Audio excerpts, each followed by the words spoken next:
320 अरब की 10 वर्षीय सरकारी बांड नीलामी। भारतीय रिजर्व बैंक (RBI) 3 अक्टूबर को 10 वर्षीय सरकारी प्रतिभूति की नीलामी करेगा, लगभग 320 अरब की राशि के लिए। यह नया कागज बेंचमार्क के रूप में उपयोग किया जाएगा।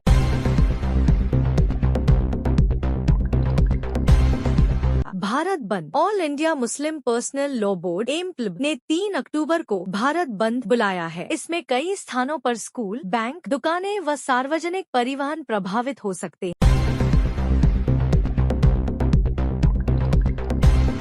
3 अक्टूबर को वीवर्क इंडिया का IPO खुलने जा रहा है। 3000 करोड़ का प्रारंभिक प्रस्ताव किया गया है। महाराष्ट्र में 3 से 9 अक्टूबर तक क्लासिक मराठी भाषा सप्ताह मनाया जाएगा, जिसमें मराठी साहित्य व संस्कृति को बढ़ावा देने के कार्यक्रम होंगे।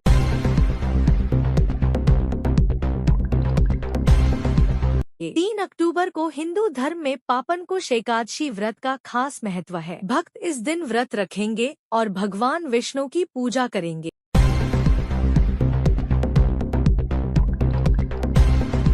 10 अक्टूबर को 2025 का नोबेल शांति पुरस्कार घोषित किया जाना है। इसके पूर्व चर्चा चल रही है कि किन किन व्यक्तियों और संगठनों को यह मिल सकता है।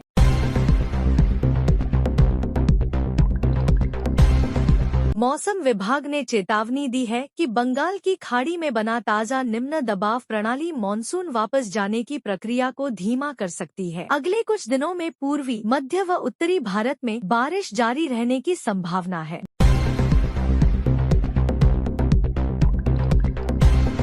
बिहटा औरंगाबाद के बीच रेल लाइन परियोजना को भी मंजूरी मिल गई है। 120 किलोमीटर लंबी इस रेल लाइन से लगभग 75 लाख यात्रियों को लाभ होगा। परियोजना की अनुमानित लागत 3500 करोड़ है।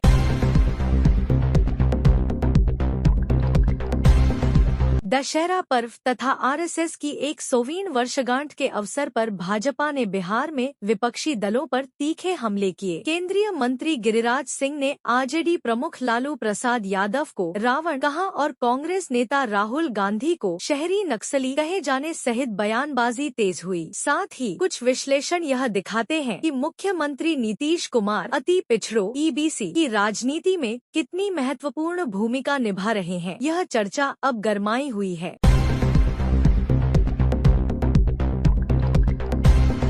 बिहार पुलिस को आधुनिक बनाने के लिए 66 करोड़ की योजना को मंजूरी दी गई है।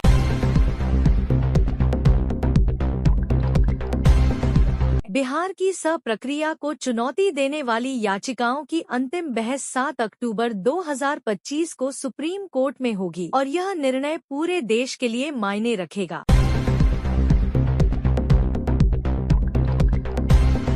पटना में जल प्रदूषण नियंत्रण अधिनियम के तहत नदियों में मूर्तियों का विसर्जन प्रतिबंधित है। नगर निगम ने गंगा घाटों के पास कृत्रिम तालाब बनवाए हैं। पुलिस के अनुसार बिना लाइसेंस के जुलूस नहीं निकाले जा सकते और सभी पंडालों के लिए लाइसेंस लेना अनिवार्य है। विसर्जन स्थलों पर मजिस्ट्रेट और आपदा प्रबंधन दल तैनात है।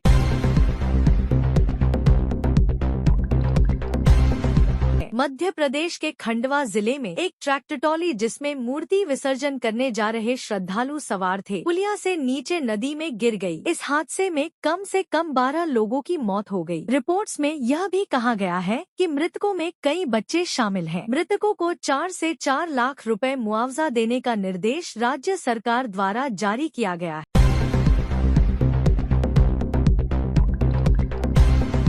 हरियाणा के करनाल में रावण दहन समारोह से पहले मेघनाथ की प्रतिमा गिर पड़ी, जिसमें एक महिला घायल हो गई।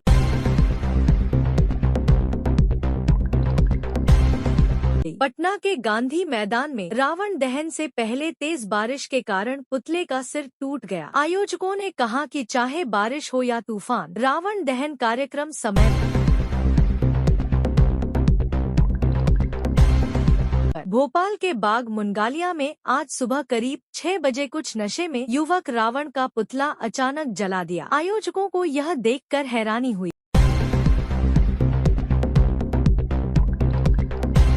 ऑस्ट्रेलिया बनाम भारत का दूसरा ओडीआई मुकाबला 23 अक्टूबर 2025 को एडिलेड ओवल में खेला जाएगा। यह सीरीज का एक महत्वपूर्ण मैच होगा।